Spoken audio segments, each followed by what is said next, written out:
আমাদের প্রত্যেকেরই কিন্তু সবথেকে আগে নিজেকে ভালোবাসতে হয়। নিজেকে ভালোবেসে যে সময় থাকে তারপর অন্যের কথা ভাবতে হয়, অন্যের দায়-দায়িত্ব পালন করতে হয়। তা না হলে কিন্তু এমন হয় যে নিজেকে বাদ দিয়ে সবার কথা ভালো-মন্দ, সবাই কি যে ভালো থাকবে, সবার ভালো কিভাবে হয়, সবার খারাপটা নিয়ে চিন্তা ভাবনা করা, মানে সবাইকে ভালো রাখার কথা আরকি। ভাবতে, ভাবতে নিজের কথা ভাবারই সময় থাকে না। তো সেক্ষেত্রে কি হয়, একটা সময় আসে নিজেকে কিন্তু ঠকতে হয়। কারণ এতদিন পর্যন্ত তুমি যাদের ভালো চেয়েছো, এক নিমেষের মধ্যে তারা তাদের স্বার্থে, মানে তাদের নিজেদের ভালো থাকার স্বার্থে তোমাকে কিন্তু দূর করে দেবে। তো হ্যালো এভরিওয়ান, শুভ সকাল বন্ধুরা, কেমন আছো তোমরা? আশা করছি বেশ ভালো আছো। আর আমরাও মোটামুটি ভালো আছি। আমি আলপনা, আমার নতুন আরও একটি ব্লগে তোমাদের সবাইকে জানাই অনেক অনেক স্বাগত আর অনেক অনেক ভালোবাসা। তো আজকের দিনটা হলো রবিবার। এখন ঘড়িতে সময় সকাল 7টা মতো। উঠেছি কিন্তু 6:30টার দিকে। উঠে সকালে যে বাসি কাজকর্ম সেগুলো সমস্তটাই করে নিয়েছি। যেমন ধরো না, বাসন মাজা, জল ধরা, কাচা ধোয়া সবটা হয়ে গেছে। ঘর দোয়া ঝাড় দিয়ে নিয়েছি। আর এখন বাইরে মানে দুয়ার, ঘর সমস্ত কিছু নাড়তে হয়ে গেছে। আর এখন এই যে উনুনটার ছাই তুলে নিয়ে উনুনটা নাড়া দিলাম। যেহেতু এখন দিনের বেলা উনুনে রান্না করছি সেই কারণে। তো চলো বন্ধুরা, আজকে এখন থেকেই তোমাদেরকে সাথে নিয়ে আজকের ভিডিও শুরু করছি। ঠান্ডা মোটামুটি কমে গেছে গো। আবারও হয়তো ঠান্ডা পড়বে, কারণ এখনই তো ঠান্ডা যাওয়ার সময় নয়। এখনও 1-1.5 মাস আছে প্রচণ্ড তীব্র ঠান্ডা হওয়ার। তো এই কয়েকদিন হলো, মানে আমাদের মেলা শেষ বৃহস্পতিবার থেকে বেশ ঠান্ডা কম হয়ে গেছে। তো এবছর প্রথম থেকেই নিজেকে প্রতিজ্ঞা নিয়েছিলাম, তোমাদেরকেও বলেছিলাম যে নিজেকে ভাববো, নিজেকে ভালো রাখার চেষ্টা করব। তো সংসারের সমস্ত কাজকর্ম তো করবই, তার সঙ্গে নিজেরও যত্ন নেব। আর এদিকে ফ্রেশ হয়ে চলে এসেছি ঘরে। দেখতেই পাচ্ছ একটু হাঁচি হচ্ছে, যেহেতু এতক্ষণ ঠান্ডায় কাজ করা হয়েছে, তো সেই জন্য আর কি। তারপরে যে চুলটা আঁচড়ে নেব আর নিজের একটু টুকটাক যত্ন, যেহেতু শীতকাল চলছে আর কি। তো এখনও মেয়ে আর তোমাদের দাদাভাই কিন্তু ঘুমাচ্ছে। আর রবিবার তো কাল থেকে সমস্তটা শুরু। কাল থেকে আর কিন্তু ঘুমাতে পারবে না এত সময়। এই কদিন তো বেশ ভালোই ঘুমিয়েছে, সকাল 9:30 10টা পর্যন্ত ঘুমিয়েছে, না ডাকলে ওঠেই না। তো কাল থেকে আর হবে না। তার সঙ্গে আমারও তাড়াহুড়ো লেগে যাবে সকালে। তো এদিকে চুলটা আঁচড়ে নিলাম, তারপরে মুখে একটু টোনার দিয়ে নিচ্ছি, তারপরে একটু অ্যালোভেরা জেল লাগিয়ে আর দেবো সানস্ক্রিন। ওই যে একটু আগেই বললাম না, নিজেকে ভালোবাসতে হবে আগে। তবে সেটা আমি অনেকটা দেরিতে বুঝেছি, কারণ সবার কথা ভাবতাম, সবার ভালো থাকার চিন্তা করতাম, সবার কথা ভাবতে ভাবতে নিজের কথা চিন্তা করতাম না। ওই খেয়ে পরে থাকতে হয় এরকমই একটা করতাম। কিন্তু সেই জন্য আমি অনেকটা ঠকে গেছি আর কি। সেই জন্য এখন থেকে একেবারেই প্রতিজ্ঞ। কারণ আমি নিজে ভালো থাকলে আমার সংসার, আমার স্বামী সন্তান ভালো থাকবে। আর আমি যদি ভালো না থাকি ওরাও ভালো থাকবে না। তাই আমার উপর নির্ভর করছে সমস্তটাই।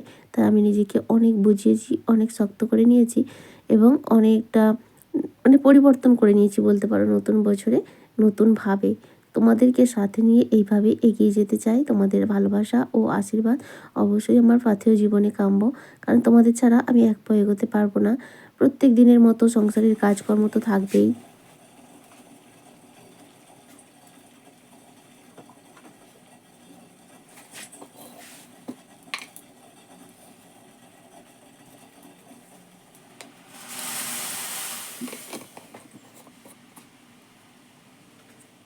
আর এদিকে তারপরে চা করে নিলাম, কারণ এতক্ষণ যে ঠান্ডায় কাজ করা হয়েছে, গরম গরম চায়ের চুমুক না দিলে একদমই ভালো লাগে না।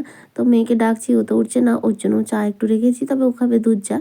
ওই চাটাকে পরে দুধ দিয়ে একটু ফুটিয়ে দেবো আর কি। আর আমাদের এখন লাল চা খেয়ে নিচ্ছি।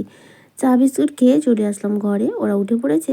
এখন বেজে গেছে প্রায় 9:30 মতো। বিছানাটা গুছিয়ে নেব। আর বাইরে এত ঠান্ডা আর হাওয়া দিচ্ছে, সেই জন্য জানলাটা এখনও পর্যন্ত খুলিনি। তবে বিছানাটা গুছিয়ে একটুখানি খুলেছিলাম। আবার ওই 5-10 মিনিটের মধ্যেই কিন্তু জানলাটা দিয়ে দিতে হচ্ছে। তা নাহলে বিছানাপত্র, কাঁথা, কম্বল একেবারে ঠান্ডা হয়ে যাচ্ছে। প্রচণ্ড হাওয়া বইছে, আর শীতের দিনে এই হাওয়া বইলে একদমই ভালো লাগে না।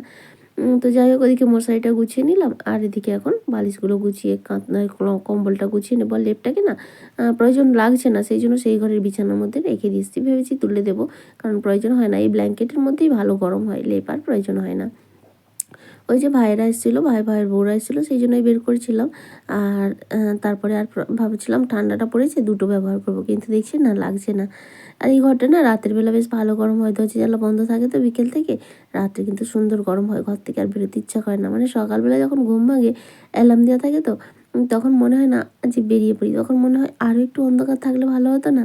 তো এরকম কার কার মনে হয়? তো এটা শীতকালেই হয়, কিন্তু গরমকালে ঘুম ভাঙলেই মানে কখন একবার সকাল হয় বাইরে বেরোবো এরকম একটা ব্যাপার। তবে যাই বলো, গরমকালটাই আমার ভালো লাগে। যত হাঁসফাঁস করি যাই করি না কেন, ছুটে দৌড়ে কাজ করা যায়। শীতকালে কাজ করতে একদম মন লাগে না। সবসময় মনে হয় একটু রোদে দাঁড়াই, রোদে বসি, জোরে সোরে হয়ে বসি। আমি আবার একটু বেশি শীত কাতুরে। এমনিতেই হাত পা প্রচণ্ড ঠান্ডা থাকে, তার কারণে শরীরটা মোটেও গরম হয় না। বিকেল থেকেই তো আমাকে মোজা দিয়ে মানে পরে রাখতে হয়। সেম হয়েছে আমার মেয়েটাও, জানো তো, ওরও হাত পা এমন ঠান্ডা, এই তোমার গায়ে যদি লেগে যায় না তুমি লাফিয়ে উঠবে এরকম। তাই জন্য রাতে ওকে হাত মোজা পরিয়ে ঘুম করাই, কারণ রাতে ঘুমের মধ্যে আমার গায়ে হাত দিলে প্রচণ্ড ঠান্ডা লাগবে, সেই কারণে। তোমাদের সঙ্গে কথা বলতে বলতে বিছানাটা গোছানো হয়ে গেল। এখন চলে এসেছি রান্না করব বলে।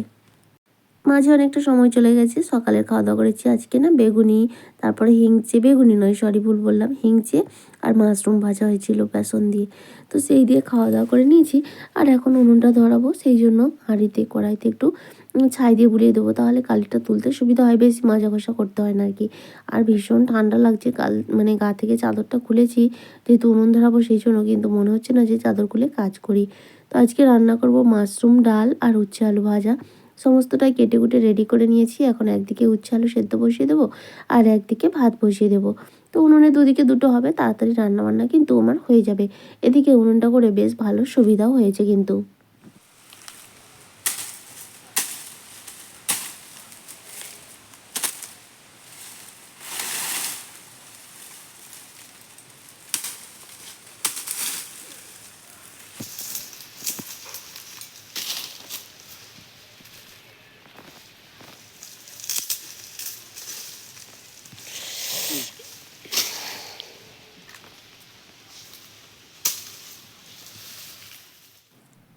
আর ওদিকে যে নারকেল গাছ সেদিনে ছাড়ানো হয়েছিল তার পাতাগুলো পড়েছিল, তো আমাদের দাদাভাইকে বললাম পাতাগুলো ছিলে দিতে, তাহলে আমি আমার সময় বুঝে বুঝে ওই পাতা থেকে ঝাঁটা বের করে নেবো এবং ডাঁটাগুলোও কিন্তু ফালি করে করে জ্বালানির জন্য শুকাতে দিতে পারবো। কারণ ওগুলো ছিলে থাকলে তাহলে আমার সময়, আসলে ওইসব কাজ তো আর একদিনে হবে না, টুকটুক করে মানে অনেকগুলোই পাতা বেরোবে।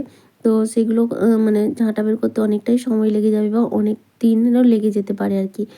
আর ওদিকে যতগুলো পাতা হয়েছিল অর্ধেক অর্ধেক ভাগ হয়েছে, আমাদের মানে জায়েদের অর্ধেক আমার অর্ধেক। তো সেগুলো নিয়ে মানে অর্ধেকগুলোই আমার ছেলে রেখেছে, আর ওগুলো আমি আমার সময় করে করে 2-4টে করে ছিলে নেবো, মানে একদিনে সবটা হবে না। তো এখন চলে এসেছি এদিকে রান্না করতে। ওদিকে উচ্ছে আলু সেদ্ধ হয়ে গেল, নামিয়ে নিলাম। আর এদিকে ভাতও প্রায় হয়ে এসছে। আর ডালটাও ভাতের মধ্যে কৌটো করে সেদ্ধ করতে দিয়ে নিয়েছিলাম, তাহলে ডাল সেদ্ধ হয়ে গেল। এখন এই যে মাশরুমটা চাপিয়ে দিয়েছি। আজকে মাশরুমের পোস্ত করব, মানে পেঁয়াজ রসুন ছাড়াই করব। তো আলুটা আগে প্রথমে ভেজে নিচ্ছি একটু লবণ হলুদ দিয়ে, তারপরে মাশরুমটাকে লবণ আর হলুদ মাখিয়ে রেখেছি। ওটাকে ভালো করে নিংড়ে জল ছেঁকে মানে ধুয়ে তারপর লবণ হলুদ মাখিয়ে রেখেছি, নরম হয়ে গেছে। সেটাকে ভালো করে নিংড়ে ভেজে তারপরে মশলা দিয়ে রান্না করে নিয়েছি আর কি। খেতে ভালো হয়েছিল, তবে এবারের মাশরুমটা না অতটা ভালো ছিল না। কালকের ভিডিওতে কমেন্ট করেছে রাজিয়া খান এবং Sanjida. Thank you so much, তোমাদের সবাইকে অসংখ্য ধন্যবাদ এত সুন্দর সুন্দর কমেন্ট করার জন্য এবং আমার ভিডিওগুলো দেখার জন্য। তো তোমাদের কাছে একটা রিকোয়েস্ট, আগামী দিনগুলোতেও তোমরা এইভাবেই আমার পাশে থেকো। আর দেখো, তোমাদের সঙ্গে কথা বলতে বলতে এদিকে আমার মাশরুমটা কিন্তু কমপ্লিট হয়ে গেছে, ওদিকে ভাতও কমপ্লিট হয়ে গেছে, ভাতটা নামিয়ে নেবো এখন।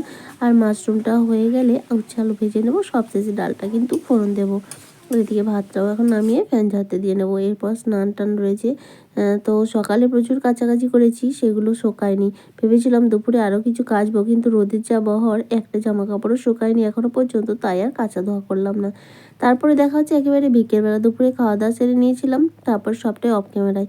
আর এই যে দুপুরের একটা বাসন রেখে দিয়েছিলাম আর কি, ধোয়া হয়নি। ভীষণ ঠান্ডা লাগছিল, আর আজকে দুপুরে একদম রোদ ছিল না বলে রোদে আর বসিনি, একটু ঘুমিয়ে পড়েছিলাম। আর তোমাদের দাদাভাই ডিউটি চলে গেছে। তো আমি এখন উঠে পড়লাম, কারণ জল আসবে, তাই বাসনগুলো মেজে নিচ্ছি। জামা কাপড় মেলা আছে, তুলতে হবে, ঘর দুয়ার ঝাড় দিতে হবে, সমস্ত যা বিকেলের টুকটাক কাজ থাকে সেগুলো করে নিতে হবে। তো বাসনগুলো মেজে নিচ্ছি, কিন্তু আজকে জল আসতে অনেকটাই লেট করেছিল, সেই জন্য কী করলাম, বাসনগুলো মেজে আমার ওই ড্রামে যে জল ভরা আছে সেই ঠান্ডা জলেই বাসনগুলো ধুতে হলো। আমার ধোয়া শেষ, তারপরে জলও আসলো। তো কী আর করা যাবে, কারণ অনেকটা সময় চলে যাচ্ছিলো। ভাবলাম হয়তো জলের কোনো প্রবলেম হয়েছে, তার জন্য জল আসবে না। তো কড়াটাও রাখা ছিল, তো কড়াটাও এখন ভালো করে মেজে নিচ্ছি। উনুনে রান্না করতে ভালো, কিন্তু তারপরে এই হাঁড়ি করে মাজতে ভীষণ কষ্ট। এইগুলো মাজা ধোয়া করে নিয়ে তারপরে জামা কাপড়গুলো তুলে নিয়েছিলাম। এনে ঘর দরগুলো ঝাড় দিয়ে একটু বাইরের দিকে গিয়েছিলাম, মেয়ে সাইকেল চড়তে গেছিলো। আর আসার পরে সন্ধ্যা টন্ধা দিয়ে নিয়েছি। আর এখন দেখো মেয়ে নিজেই বললো আমি ম্যাগি করবো, তুমি গ্যাস জ্বেলে দাও। ইদানিং ওর একটু নেশা হয়েছে, গ্যাসটা জ্বালতে পারে না, তো গ্যাসটা জ্বেলে দিতে হয়। ওই যে আমার ভাইয়ের বউরা এসেছিলো না, তো আমি গিয়েছিলাম জমিতে তোমাদের দাদাভাইকে জলের বোতল দিতে, ওই 3:30 পৌনে 4টে নাগাদ। আর আমার ভাইয়ের বউকে বলছে মামি আমাকে একটু গ্যাসটা জ্বেলে দাও। সে ভাবছে হয়তো ম্যাগি ট্যাগি কিছু করবে, তো গ্যাস জ্বেলে দিতে মেয়ে কী করেছে, চা বানিয়েছে। তো চা বানিয়ে মামাকে মামিকে দিয়েছে, আমার জন্য রেখেছে, বাবার জন্য রেখেছে, আবার মিষ্টি এনেছিল ভাইরা, সেই মিষ্টি নিয়েও মামাকেও খেতে দিয়েছে। নিজে নিজেই করেছে।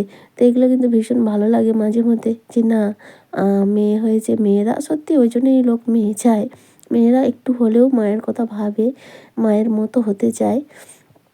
তো যাই হোক, এই যে এইটুকু চেষ্টা করেছে, এটাতে কিন্তু আমার অনেক বেশি ভালো লাগে, খুশি হয়।